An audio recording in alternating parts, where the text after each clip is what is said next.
Continuando ahora con la meiosis, podemos decir que la meiosis es un proceso de división reduccional. Este es un tipo de división celular durante la cual la célula madre, que es diploide, origina las células hijas o gametos con la mitad del número de cromosomas.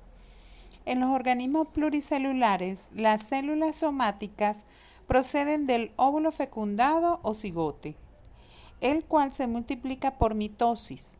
Los gametos derivan de las células somáticas mediante meiosis, es decir, reduciendo a la mitad el número de cromosomas. El óvulo y el espermatozoide humano tienen 23 cromosomas cada uno. El proceso de la meiosis se parece en líneas generales al de la mitosis, aunque es más complicado. Al fusionarse el óvulo y el espermatozoide durante la fecundación, forman el cigote, que tiene el número completo de cromosomas propio de la especie.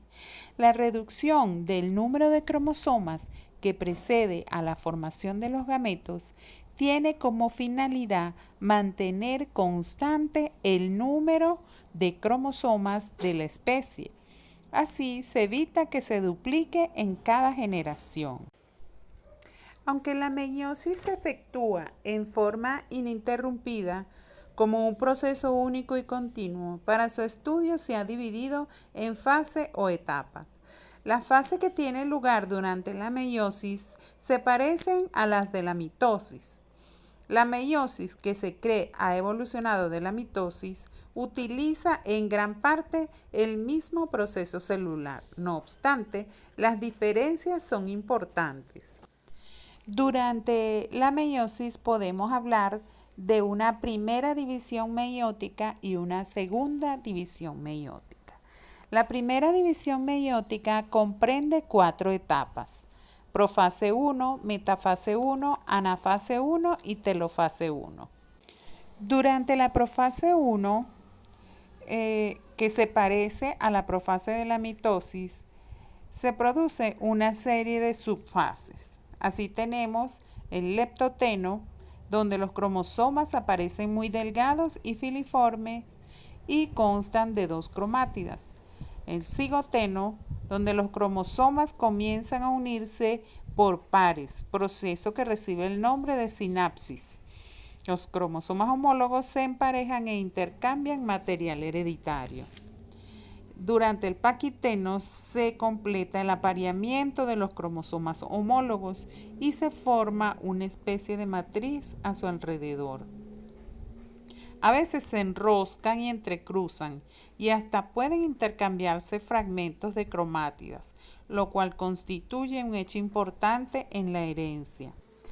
En el diploteno, los cromosomas de cada par se dividen longitudinalmente, haciéndose visibles sus 4 cromátidas, aunque no se separan completamente, pues quedan en contacto en algunos puntos denominados quiasmas. La diacinesis, los cromosomas se contraen o acortan y se orientan hacia la placa ecuatorial, terminando así la profase 1. En la metafase 1, los 4 parejas de cromosomas homólogos se disponen a lo largo del plano ecuatorial de la célula.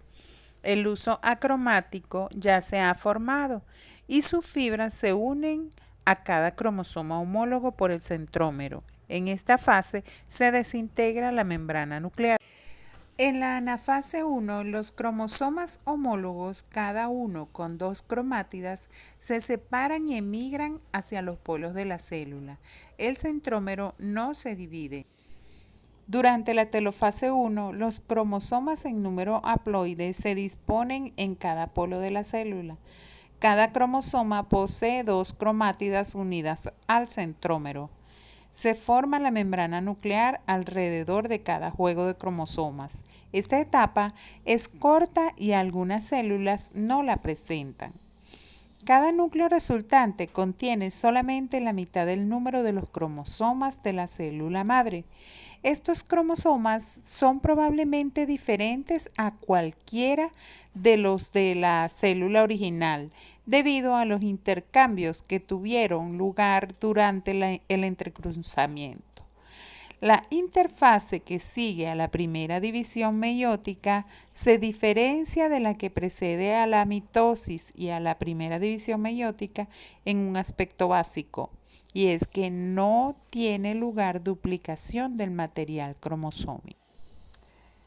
Entonces comenzamos con la segunda división meiótica, la cual comprende 4 subfases.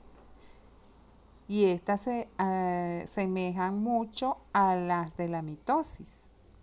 Comenzamos entonces por la profase 2, donde la membrana nuclear, si es que la hay, se disuelve y aparece el luso en cada una de las células hijas de la primera división meiótica. Los cromosomas se acortan y se orientan hacia la región media. Durante la metafase 2, los cromosomas se sitúan en el plano ecuatorial de la célula. Se distinguen perfectamente las cromátidas y los centrómeros se orientan según las fibras del uso acromático. En la anafase 2, los centrómeros se dividen y los cromosomas se separan y se dirigen al respectivo polo de la célula.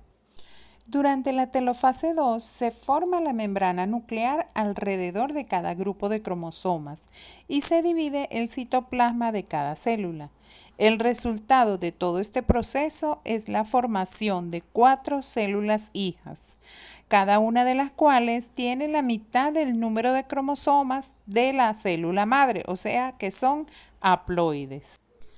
Luego de haber visto las fases tanto de la meiosis como de la mitosis y ver sus productos finales, podemos observar importantes diferencias. La diferencia más evidente es que durante la meiosis se producen 2 divisiones celulares sucesivas, reduccionales o meióticas, porque se reduce a la mitad del número de cromosomas. La mitosis produce 2 células que son idénticas entre sí a la célula madre, en tanto que la meiosis da origen a 4 células no idénticas entre sí y que tienen solo la mitad del número de cromosomas de la célula madre.